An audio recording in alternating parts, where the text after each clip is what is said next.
Whilst the gameplay that you're about to see is from a story mission that also features a boss, you won't see gameplay of the boss fight and there will be no major story spoilers. Now then guys, so I got access to Borderlands 4 a little bit early, and over the next few days I'm going to be showcasing level 30 plus gameplay for each of the Vault Hunters because I've been grinding. To give some context of what's going on here, this is a mission called Rush the Gate in the campaign, which is in the Fade Field zone.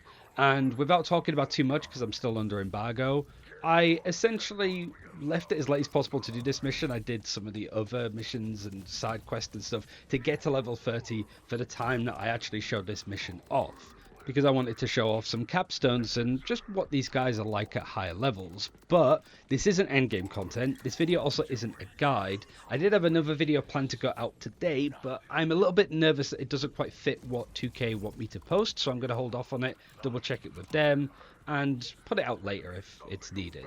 But I won't be talking about how RAFA was to level or how good their skill trees are. It's just talking about literally the gameplay in front of us to watch and how fun this build was.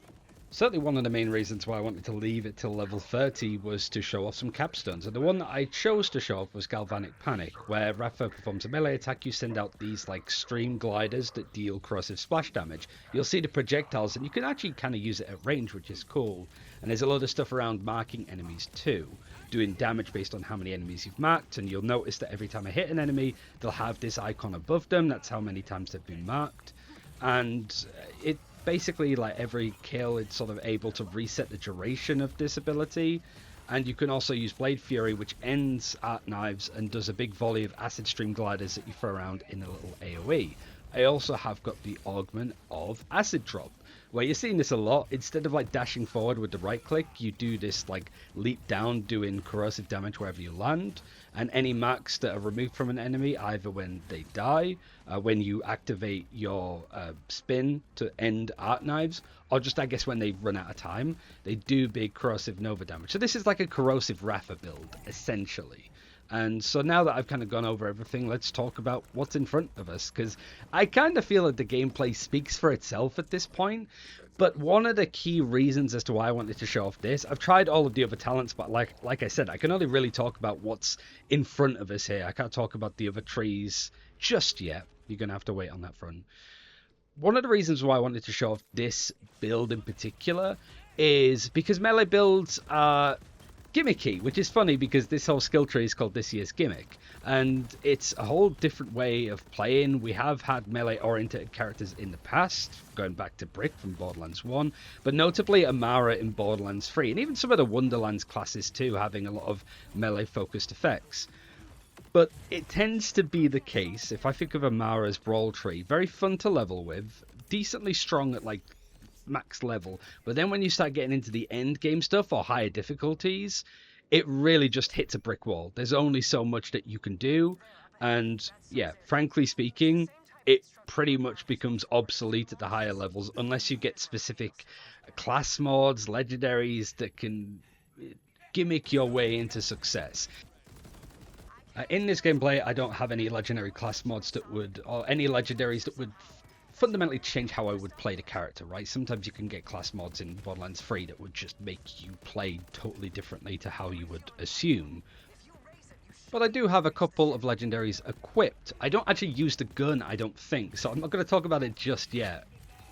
It's a little bit low level, so that's why I wasn't really using it that much. So it's a nice tease, but I was using a legendary grenade that I got in the ordnance slot called Boom and Jelly, which this is pretty much what it's down as to show it. But you're going to see a lot of gameplay of it because it's a nice fastball grenade that you just sort of punch out, and yeah, I really like it. Can't say where I got it from yet, but all I'll say is I got it whilst leveling, and I went to go and re-get it for this gameplay in particular. Another reason why I wanted to leave it until level 30 to actually show off some of this gameplay. Yeah, I've been grinding a lot. Some of you might have seen the post that I put on the YouTube page, but the general TLDR is I have a lot more free time at the moment, and so I've been playing this game pretty much non-stop, and for like this preview embargo, I just wanted to get to a point where I could show something extra, I suppose, because we have seen like a lot of level 20 gameplay. So I basically got to a point where I was trying to get all of the Vault Hunters over level 20, and I was like, can I push for 30? Because showing off some of these capstones and how they just change up how you play, I think would just be a cool thing to really highlight. And again, this is like during the campaign. This isn't a replay through after finishing the campaign or anything like that. This has just been me playing to this point, doing everything else, and then getting to this level before I actually play it out properly. Because I wanted to make sure that what I did show was, I guess, unique from everybody else. But now that we're getting sort of deeper into this mission, there is a boss at the end, but like I said, I didn't really want to show it for a multitude of reasons, but I'll just say I'm not going to show it yet for spoilers. But yeah, I think this is a good example of some of the ranged effects, I suppose, of the streams, the capstone, because it's nice that the melee focused skill tree for RAFA has elements that aren't, or you could just play it in a way that you kind of play at range. Caustic Leap is also just so much fun to be able to dash around. The cooldown on it is ridiculously low as well. It's what, like 2 seconds? So you are just dashing from one place to another. The only downside naturally is just waiting for the cooldown of Arcdives to come back online. But that's kind of like part of the fun, right? You wait for your big cooldowns to come in. You can absolutely shred everybody like I am doing here. Seeing the projectiles fire. It's just honestly been a blast to use this, because I had so much concern, certainly playing at this level, and I think this is on like hard difficulty too, that I would just get absolutely demolished. So I did try to spec into ways to keep my health up, to keep myself as tanky as I can be, because there's so much explosions happening. And I'm thinking of like playing Wonderlands. If you go for a melee build and you're just on top of a lot of elemental effects, more often than not, you could be the reason that you take yourself out and there's no enemies to fight for your life off of. But yeah, I mean, honestly, I'm just falling in love with rewatching a gameplay back at this point. I did have another video intended to go out today, but I just want to make sure that that's an okay video to post before I actually do it. And if not, I will hold on to that video and I'll put it out a little bit later on too. The mission is in an instanced area, and with like the seamless worlds, there's not too many of them. I'd say that like if I'm giving my like general impressions, one thing that I actually did feel that was lacking in this mission is just like a side quest, I suppose, to go and do either during the main one where you can kind of veer off and do a small little side quest in a corner, for example, because that's been a case in previous games too, or just one to go after the fact. But again, not going to talk about that too much. I did also want to use this as a chance to talk about like performance too. Again, this isn't like a review and such, and I do want to talk about performance in the context of me in particular. Because of IRL stuff happening for me, I am playing and working off of a laptop. It's an Alienware X15 R2. So it's a couple of years old. I think it's got like a NVIDIA 300 series graphics card. But I find it difficult to kind of talk about, like, don't judge the performance too much from this video, because I am literally recording and playing off of a laptop on a new game before, like, day one drivers have gone in and such, right? So I would say that much about, like, as an asterisk of, like, don't judge the gameplay quality too hard. It's on, like, medium quality, I think.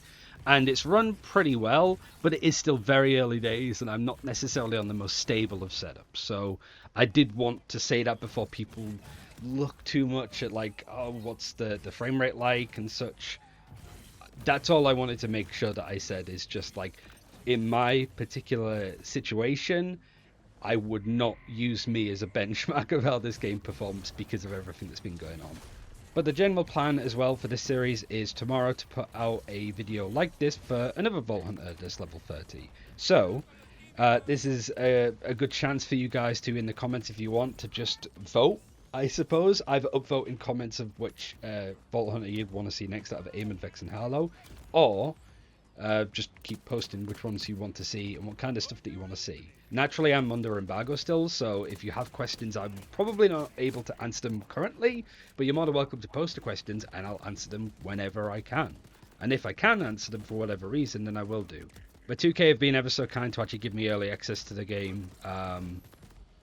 and I don't want to let them down, you know, like I don't want to take the piss too much with stuff. But thank you guys for watching. Hopefully you enjoy all of the stuff that you're seeing here. Sorry that the video's out a little bit late. Like I said, it's been a bit manic and a bit chaotic, but we're getting there. Thanks again so much, guys, for watching, and I'll see you in the next one. Bye bye.